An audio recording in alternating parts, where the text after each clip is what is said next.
வணக்கம், இது உங்கள் தினக்கதிர். ஈரோடு கிழக்கு இடைத்தேர்தலுக்கான அட்டவணையை இந்திய தேர்தல் ஆணையம் அறிவித்துள்ள நிலையில், திமுக தலைமையிலான கூட்டணியில் இதுவரை அந்த இடத்தை கைப்பற்றிய காங்கிரசா அல்லது ஆளும் திமுகவா என்ற போட்டி எழுந்துள்ளது. இந்த நிச்சயமற்ற தன்மை பிப்ரவரி 2023 இடைத்தேர்தலுடன் முரண்படுகிறது. ஆரம்பத்தில் இருந்தே காங்கிரஸ் போட்டியிடும் என்பதில் தெளிவாக இருந்தது. தமிழ்நாடு காங்கிரஸ் கமிட்டியின் தலைவர் கே. செல்வப்பெருந்தகை சமீபத்தில் காங்கிரஸ் மீண்டும் போட்டியிடும் என்று நம்பிக்கை தெரிவித்தார்.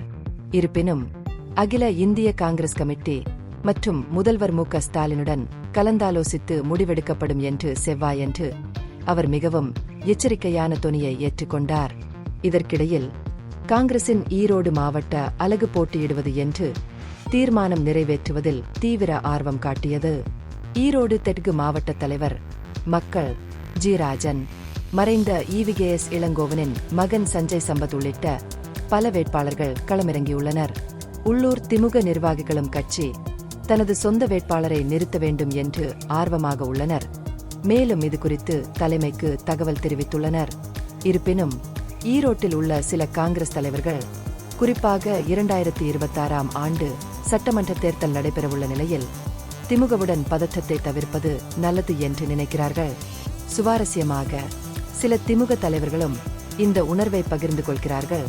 ஒற்றுமையை கடைபிடிக்க வேண்டியதன் அவசியத்தை வலியுறுத்தி அதிமுகவுக்கு கொடுப்பதை தவிர்க்க வேண்டும். திமுக கூட்டணிக்குள் கருத்து வேறுபாடு ஏற்பட பாஜகவுக்கு வாய்ப்பு கிடைத்துள்ளது.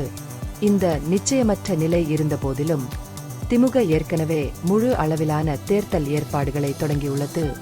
ஈரோடு மாநகராட்சியின் பெரும்பாலான வார்டுகள் தொகுதிக்குள் வருவதால் திமுகவினர் வார்டு வாரியான பணிகளை 3 நாட்களுக்கு முன்பே தொடங்கினர்.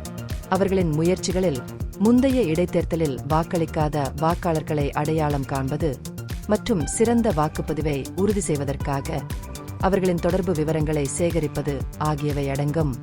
மாறாக அதிமுக உள்ளிட்ட பிற கட்சிகள் இன்னும் தங்கள் அடித்தளத்தை தொடங்கவில்லை. உதாரணமாக மாநகராட்சி வார்டு 32இல் உள்ள 980க்கும் மேற்பட்ட வாக்காளர்களில் 300 பேர் கடந்த இடைத்தேர்தலில் வாக்களிக்கவில்லை என்று திமுக தொண்டர்கள் அடையாளம் கண்டுள்ளனர். இதுபோன்ற நுணுக்கமான வாக்காளர் தரவு சேகரிப்பு வரும் தேர்தலில் வெற்றி பெறுவதற்கான திமுகவின் வியூகத்தின் முக்கிய பகுதியாகும். இது உங்கள் தினக்கதிர். நன்றி.